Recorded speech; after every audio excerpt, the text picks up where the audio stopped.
Today we are at the Castillo de San Marcos, and you're gonna love this.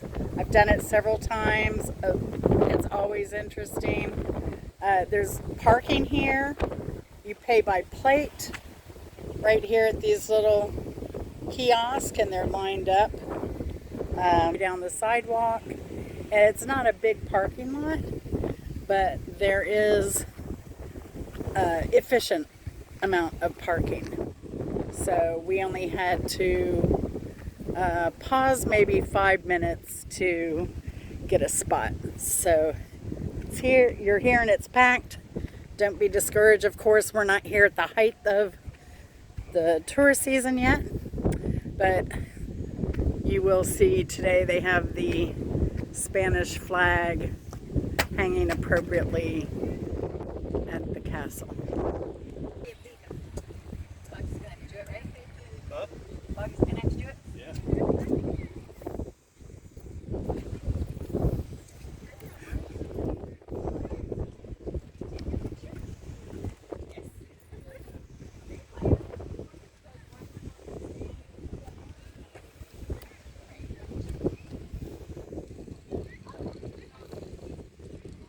Something to note here, that if the weather gets bad, as soon as they hear thunder, they close the upper area of the fort and you have to retreat down below. And you're welcome to leave, but you just cannot go on top of the fort. So we're going to start on top because we've had some threatening weather. Of course, you can always bring a picnic. Sit out here near the seawall.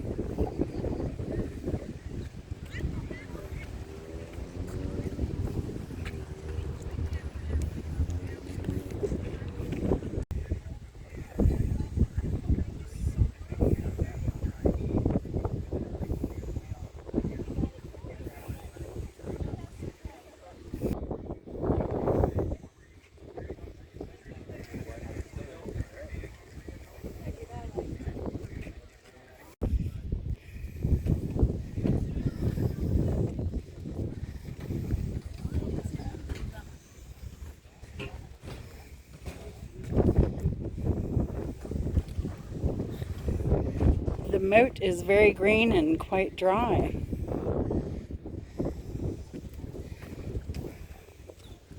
As a kid, I seem to remember a lot more water in here. Now this was made, this block is called coquina, and you can see it's made with millions and millions of shells.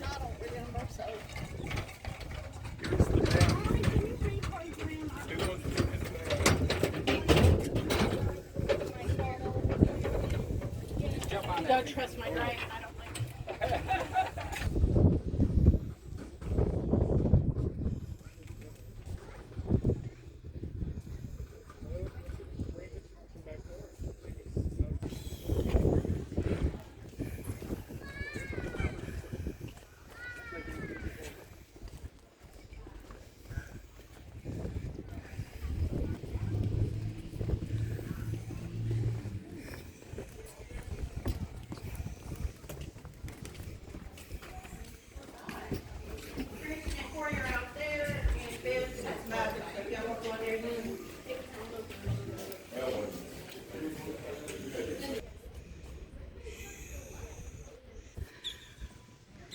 I love these little architectural details, these supports for this ledge.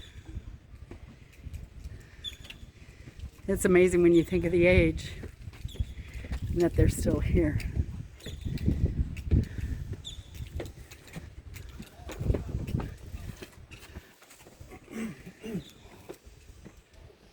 Let's go up and check out the view. These birds have prime real estate.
when we were at the Leitner Museum yesterday, we saw a photograph, probably from the late 1800s, early 1900s, where the land here was once a golf course.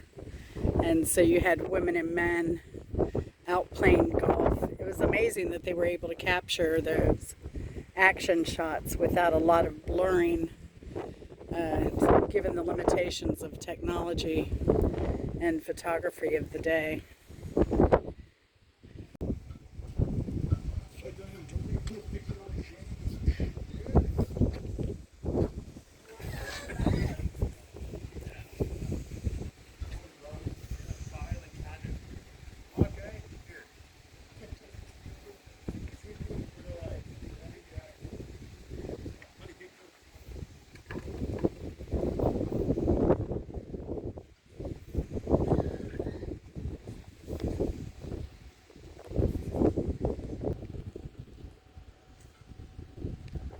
What a great home for this guy. Did you even see him there? He blends so well with the coquina. It's crazy. I'm going to guess that this acted as a bit of air conditioning back in the day.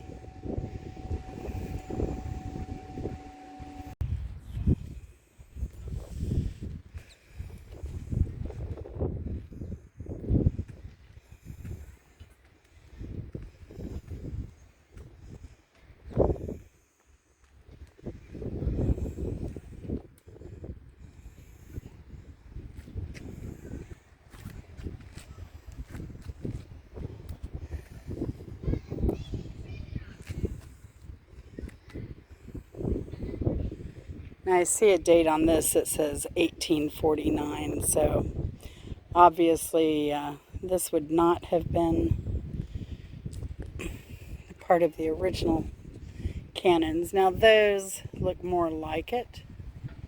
In fact, these may be numbered over here. Let's look. Yes, 1557, 1565, I think I see down there. So these are the original that have been covered to protect them. And when I was a kid, they also had all the cannonballs out here. They don't have that anymore. I can't quite see the markings on this cannon. They're somewhat visible. Beautiful patina though. But then that's where I saw the date 1849 down there. That's pretty viewable. So I'm imagining that's a Confederate cannon there. Now this one does look to be maybe more Spanish, because I'm guessing because of the coat of arms and the crown and the Latin. I see 1749 there. I don't know if that is an established date, but down here I see P930 and some other numbers.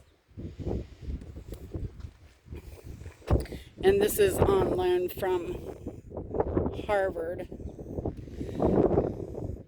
Art Gallery. Or I'm sorry, Yale University Art Gallery. Sorry. Pardon me.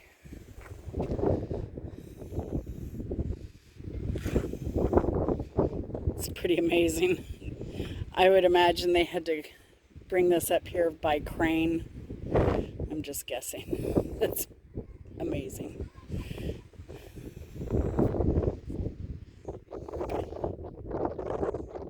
Oops.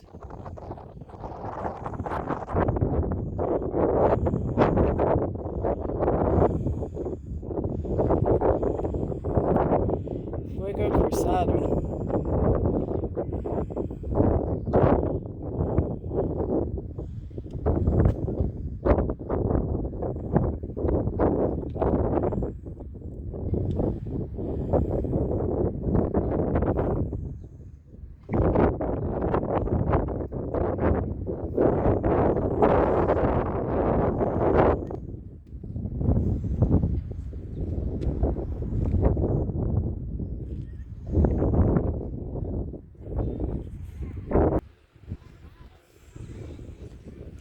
curious as to what these plates here, stone plates, were for back in the day.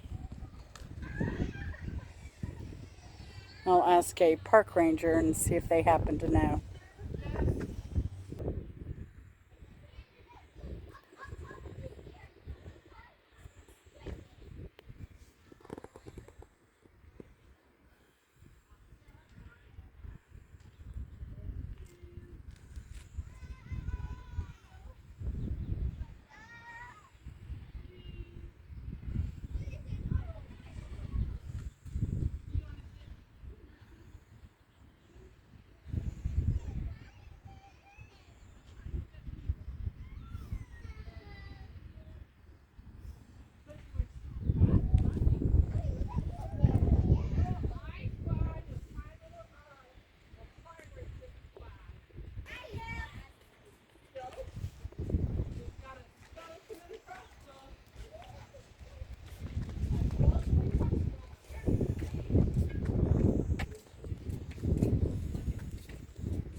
The etchings on these are pretty amazing.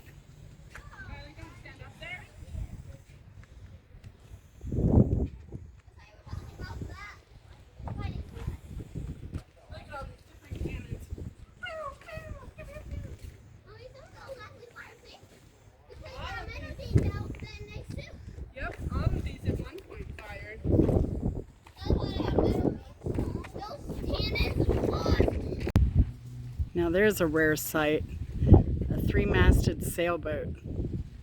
That's a beauty. I wonder if it's a wood hull or fiberglass. It's really gorgeous. Chris's comment to this was, we know how important this can be. See what I gotta put up with.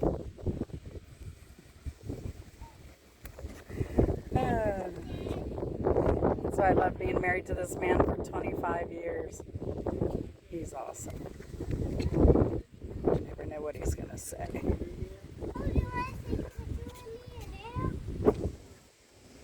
I would like to note that this little map here does have Braille on it, but it's the only thing I've seen so far that does have Braille. So there is some accessibility here. Well, this is a perfect place to answer some of these questions that I had. So the vents we saw up front, they do act as air conditioning, but they were for where they did have fireplaces for cooking and staying warm. The other question was, give me a second. So the other question was those plaques kind of in the wall that we saw, and that was a project they started to make it look like the original design of the fort, but they said it just didn't look right, I guess because it wasn't symmetrical and it was kind of odd. So they ended up axing that project.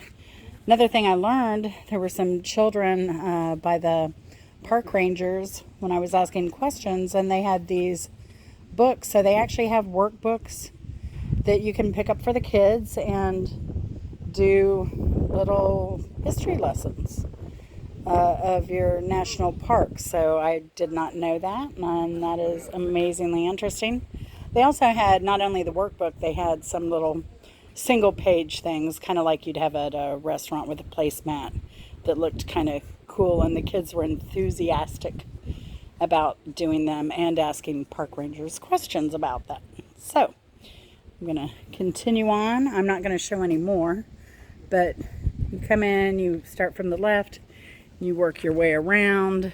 These were officers' quarters, of course. There were cooking facilities, or probably laundry facilities, and there is a jail here. Of course, the jail had no fireplace, no ventilation, and was totally miserable, and probably a lot of people were sick and did not make it out of there. So, highly encourage any trips. And there's some cannonballs there. I was saying when I was a kid there weren't there were cannonballs up top, but they've brought them all down and just left a few of them here and there. You can see them there, over there on either side, and there's some by this cannon over here.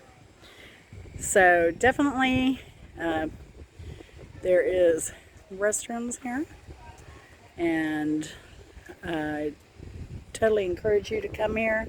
The breeze today is beautiful, and I hope if you ever visit, you have as lovely a breeze to enjoy as we've had, and we appreciate you watching. Thanks. Have a great day.